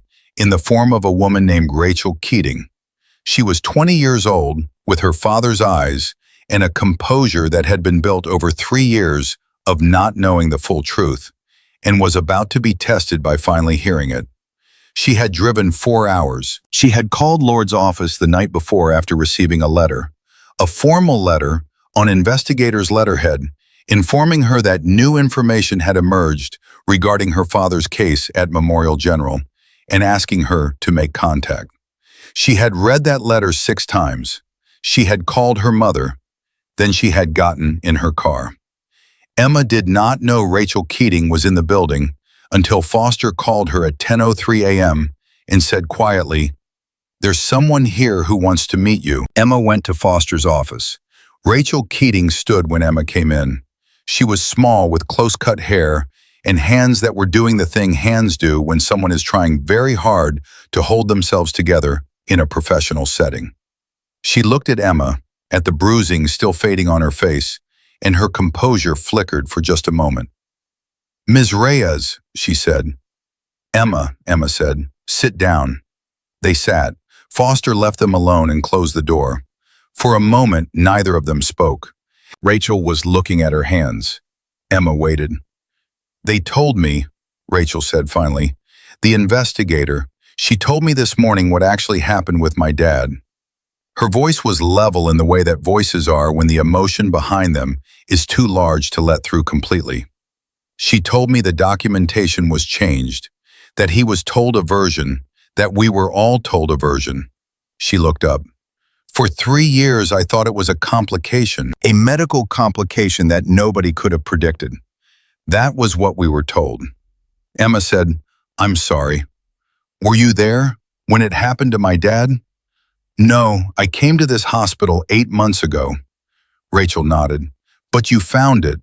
What you started, it opened it up." Emma was quiet for a moment. "Your father survived," she said. "I want you to hold on to that. He's alive. The documentation was changed to protect a man who made a mistake. But your father survived. He survived, and he spent 2 years believing he had a condition he didn't have," Rachel said. Her voice tightened. "They told him the complication had left permanent damage. He spent 2 years thinking he was damaged, changing how he lived, limiting himself." Her jaw tightened. "He was afraid. For 2 years he was afraid of his own body because a man protected his own career with my father's medical file." Emma felt the weight of that. She did not try to lighten it. "That's going to be part of the formal finding," she said. "The harm to your father, all of it, including the 2 years, is documented now. It won't be erased from the record." Rachel looked at her for a long time. Then she said, "Why did you do this? You didn't know about my dad when you started. You didn't know any of us." Emma considered the question. She gave it the honesty it deserved. Because I came here to take care of patients, she said, and I saw things being done that harm patients. And I filed reports and they went nowhere. And eventually, something happened that couldn't be filed and forgotten. She paused. I spent a long time in environments where people's lives depended on someone refusing to look away. I don't know how to stop doing that. Rachel Keating looked at Emma Reyes for a long, quiet moment. Then she said, "Thank you." And it was the kind of thank you that doesn't need anything added to it. 11:15 a.m. At 11:15 a.m., Okafor called back. The revised settlement offer had come in. The institutional provisions were binding. Specific policy changes to the internal reporting system, mandatory response timelines, independent external auditor for annual review, a formal written acknowledgement of the 12 suppressed complaints, and a patient safety oversight committee with independent membership, required to report findings publicly on a quarterly basis. They agreed to all of it? Emma said. They agreed to all of it, Okafor said. Keller is motivated. The DA's office called his office again this morning. A brief pause. Emma, the financial terms are significant. I want you to have realistic context. What they're offering reflects the severity of what happened, the strength of the evidence, and frankly, the value of what's in your service record. It's not a number they arrive at for a case they think they can win. Emma said, the criminal complaint stays open. I told them that, Okafor said. They didn't push back. I think they know it's your right, and arguing against it makes them look worse. She paused. Are you ready to finalize? I'm ready, Emma said. 12:04 p.m. The settlement signing happened in Okafor's office, not in the hospital. Emma drove there during her lunch break. Keller was not present. The documents had been transmitted digitally. Okafor walked her through every provision, every line, every commitment. Emma read it herself, fully, without rushing, which was something Okafor noted approvingly because she had seen too many clients sign documents they hadn't actually read. When Emma signed her name, she did it the way she did everything, without drama, without ceremony, with the complete attention of someone who understands that the moment of commitment is the moment that matters. She drove back to the hospital. She was back on the floor by 12:47 p.m. She had 4 patients to check and 1 discharge to complete, and a medication review that Sandra had flagged as needing a second set of eyes. She did all of it in order, systematically, the way she always did. 1:33 p.m. Mrs. Delgado's discharge took 40 minutes because Mrs. Delgado had questions about her aftercare instructions, and Emma answered all of them fully and without looking at the clock. When they were finished, Mrs. Delgado stood up from the bed and opened her arms, and Emma let herself be hugged by a 78-year-old woman for exactly as long as the woman wanted to hold on. You come back and see me, Mrs. Delgado said, pulling back and holding Emma's face in her hands the way grandmothers do. I will, Emma said. I mean it. Don't just say it. I mean it too, Emma said. Mrs. Delgado looked at her face one last time. The bruising had faded significantly, but it was still there. Yellow-green at the edges now. The last evidence of something that was in the process of becoming history. Mrs. Delgado touched Emma's unbruised cheek with one finger. Gently, the way you touch something that has been through something and is still whole. Then her daughter helped her with her coat, and they walked out, and Emma stood in the empty room for a moment after they left, straightening the bed out of habit, and she breathed slowly, once, and went back to work. 2:51 p.m. The call from Whitfield came at 2:51 p.m., and it was short, and it changed everything in the way that short calls sometimes do. The DA filed charges, Whitfield said, 30 minutes ago. Aggravated assault, professional context, abuse of authority. He paused. It's public record as of now. Emma stopped walking. She was in the corridor outside the second-floor ward. Marcus Hale was formally charged, she said. Yes, Whitfield's voice had the quality it sometimes had. Not celebratory, not flat, but something in between. the tone of a man who had seen enough of the world to know that justice, when it finally arrived, always came with a cost that needed to be acknowledged. Emma, he'll fight it. It'll take time. It may not end the way you want it to end. I know that, she said, but it's on record, publicly. It cannot be made to not have happened. No, Emma said, it can't. How are you doing? He asked. She thought about the question. She gave it the actual thought it deserved, instead of the reflexive fine that she could have offered. I'm tired, she said, and I'm okay, both things at the same time. That's about right, Whitfield said. That's about what it should feel like. 3:17 p.m. The detail that spread through the hospital in the mid-afternoon was the one that hit the staff differently than anything else had. Not the charges, though those had moved through the building like electricity, floor by floor, department by department. Not the settlement, which had leaked in its broad outlines, if not its specific terms. What hit differently was something Lord's team had found in the review of the institutional complaint records, and that Foster had shared in an all-staff memo that went out at 3:09 p.m. The memo did not use names other than Hale's. It outlined the 12 complaints spanning 4 years. It described the pattern of non-response, and then it said, directly and without administrative softening, this institution failed the people who trusted us enough to speak up. That failure will be part of our formal record, and the changes that follow from today's investigation will be binding, public, and monitored, not by us, by an independent body. Because we have lost the right to monitor ourselves on this question. Foster had written it herself. Okafor confirmed that later. Terrence read it at the nursing station and did not say anything for several minutes. Then he looked at Emma, who had read it already, and he said, "She didn't hedge." "No," Emma said. "Most of them would have hedged." "I know." He was quiet for a moment. "Is it enough?" Emma looked at him. "It's a start," she said. "Whether it becomes enough depends on what people do with it after the attention moves on." "That's not a reassuring answer," Terrence said. "No," Emma agreed, "but it's the true one." 4:06 p.m.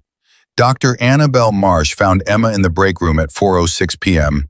and sat across from her without ceremony. She looked like someone who had been through several significant conversations in a short period and had emerged from them a slightly different person than she had been going in. "The fellowship program called me this morning," Marsh said. Emma looked at her steadily. "They'd heard about my involvement in the investigation. The formal statement." Marsh's voice was carefully controlled. "They put my application on administrative hold, pending review." Emma absorbed this. "I'm sorry," she said. "Don't be." Marsh said it quickly, like she'd been waiting to say it.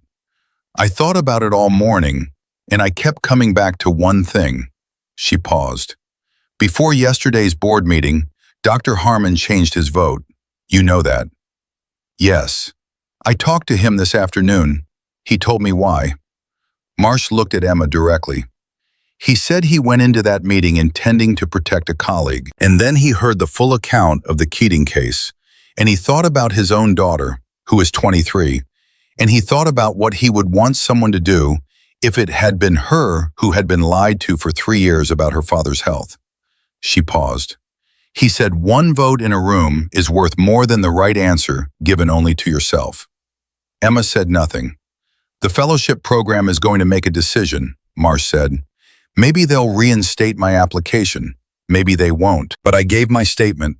I told the truth, and I would do it again." She met Emma's eyes. "I wanted you to know that." Emma held her gaze for a moment. "You'll be a good doctor," she said. "Not because of your technical skill, although that's real. Because you understand that technical skill is in service of something larger than your career." Marsh looked at her and something moved through her expression. Not the professional composure she usually wore, but something younger and more genuine beneath it. "How do you do it?" she said. How do you stay that calm when everything around you is?" "I'm not always calm," Emma said. "I'm sometimes very afraid. I've learned to work through it instead of waiting for it to stop. She paused. The fear doesn't go away. You just stop letting it be the deciding factor. Marsh was quiet. Then she nodded, slowly, the way people nod when something they needed to hear has landed. 5:29 p.m. Patel came to find Emma before the end of her shift. He did not make a speech. He was not a speech-making kind of person. He came and stood beside her at the nursing station and said, "Gloria Tran's daughter is asking about the nurse who flagged the PE." Emma looked at him. "I told her I would pass the information along," Patel said. "I didn't give her your name, but," he paused, "she wants to say thank you, in person, if you're willing." Emma was quiet for a moment. "Room?" she asked. 314, he said. She finished the note she was writing. She capped her pen. She walked to the elevator and took it to the third floor and found room 314 and knocked on the open door. Gloria Tran was sitting up in bed. She was 67, and she had the look of someone who has recently been very close to the edge of something and has come back from it with the particular clarity that only that proximity produces. Her daughter, mid-30s, dark-haired with her mother's eyes, was in the chair beside the bed and stood up when Emma came in. "Ms. Reyes?" the daughter said. "Emma," Emma said. She looked at Gloria. "How are you feeling?" "Like I should have listened to my body 3 days ago," Gloria said. Her voice was dry and warm. "They tell me I have you to thank for still being here." "You have good doctors and good nurses," Emma said. "I noticed something in the numbers. The way I hear it, you noticed it and said it out loud when someone was telling you not to." Gloria looked at her with an expression that did not require any translation. "My daughter has 2 kids. My grandchildren are 7 and 4. I would very much like to see them grow up." Her voice caught briefly, just briefly. "So I need you to understand what I mean when I say thank you." Emma stood in the doorway of room 314 and looked at this woman who was alive because a number had told the truth and someone had refused to stay quiet about it. She felt the weight of it. She let herself feel it. "You're welcome," she said. 6:44 p.m.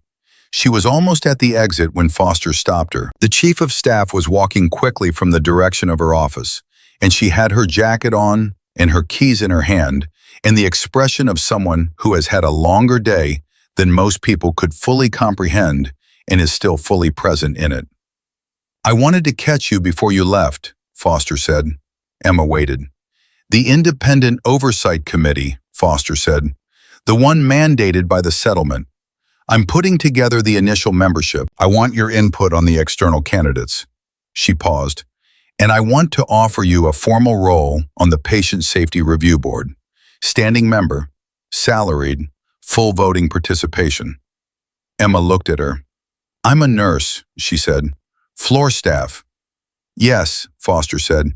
"That's exactly why I want you on it." She held Emma's gaze. "The people who see what's actually happening in a hospital are not always the people in the administrative meetings. They are almost never the people in the administrative meetings." Her voice was even and direct. "I have been in those meetings for 4 years, and I have been missing exactly this." Emma was quiet for a moment. She thought about the 3 reports. She thought about Carol's 11-minute meeting. She thought about Richard Bowen's face when she had told him she would not sign the agreement. "I'll think about it," Emma said. "That's all I'm asking," Foster said. Emma pushed through the main doors and walked out into the evening. 7:22 p.m. She drove home the same route she always drove. She made the same turns, stopped at the same lights, passed the same landmarks. Everything ordinary. Everything the same as it had been before this week and would be again after it.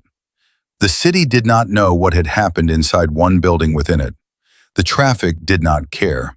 The lights changed green and red with the indifference of things that operate without awareness of human events. She parked. She got out. She stood for a moment in the evening air. Her phone buzzed. She looked at it. It was from James Aldridge in Phoenix again. It said, "The investigator called me today. She said my account would be part of the formal finding. She said the Keating family had been notified. She asked me if I wanted to write a letter directly to them. I said yes. I don't know if they'll want to read it, but I'm going to write it. Emma typed back, write it.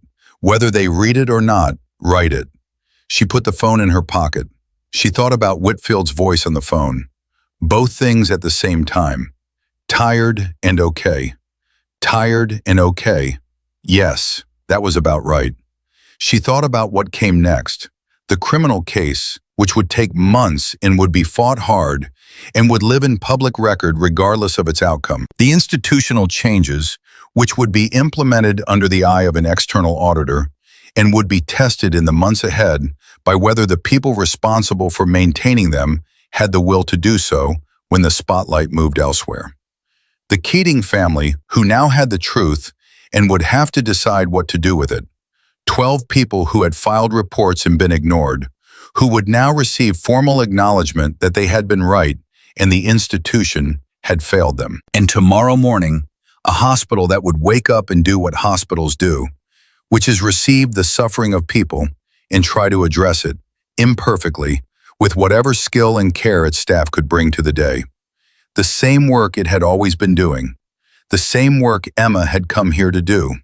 She unlocked her front door and walked inside. 8:09 p.m. She was eating dinner when the final call of the night came. It was Whitfield. His voice was different from his earlier call, quieter, with something in it that she recognized as the tone he used when he was about to say something he had been thinking about for a long time. "I've been getting calls all day," he said. "People who know your record, people who heard what happened. A few journalists. I didn't speak to any of them, don't worry." A pause. "Emma, you should know that your story is going to be told. Not because I intend to tell it, but because enough people know enough of it now that it will find its way out regardless." He paused again. "How do you want it told?" Emma thought about that. She ate another bite. She thought about what it would mean for the story to be told. The attention, the scrutiny, the way people would interpret what she had done through whatever lens they brought to it. She thought about the card with 14 names in her jacket pocket. She thought about Rachel Keating driving 4 hours to hear the truth. She thought about Mrs. Delgado's hand. She said, "Tell it the way it happened. All of it. The reports nobody answered. Gloria Tran's D-dimer. The 12 people before me who said something and were ignored." She paused. "Don't start with me. Start with the patients, because that's what it was always about." Whitfield was quiet for a moment. "Okay," he said. "Okay, Emma." She finished her dinner. She washed her plate. She turned out the kitchen light. 9 p.m. She stood at the window before going to bed. The city was dark and lit and running. A hospital somewhere in it was receiving someone right now. Someone who had called 911. Someone whose heart had decided to say something urgent. Someone whose body had made a decision that could not wait until morning. And somewhere in that hospital, or one like it, there was a nurse checking a number in a chart and noticing something that didn't fit, and deciding whether to say so, and measuring the cost of speaking against the cost of silence. Emma knew which way that scale tipped. She had always known. She had known it in valleys with no names on maps, in the dark, with her hands on a wound, counting her own heartbeat. She had known it in a beige HR office, in front of a woman named Carol, who had not looked into it. She had known it standing in front of Marcus Hale, while he told her she didn't know her place. She knew her place exactly. She had always known her place. Her place was wherever someone needed a person who would not look away. She went to bed. She slept without difficulty. She had a shift in the morning, and the morning would ask of her exactly what every morning asked: her full attention, her full skill, her full refusal to let the distance between what was right and what was easy be the thing that decided the outcome. She had never let it be. She never would. And in a hospital 2 miles away, in room 314, Gloria Tran slept peacefully through the night, breathing easily, her oxygen saturation steady and strong, her blood moving cleanly through a body that was healing, because someone had looked at a number and refused to be quiet, and that refusal, quiet as it had been the loudest thing in the room. Some people carry their strength like armor, visible and declared. Emma Reyes had always carried hers differently, in her hands, in her eyes, in the space between what she saw and what she was willing to say out loud. In every room, in every fight, on every floor of every building where someone needed the truth more than they needed the silence. She had never needed anyone to know what she was. She had only ever needed to be it.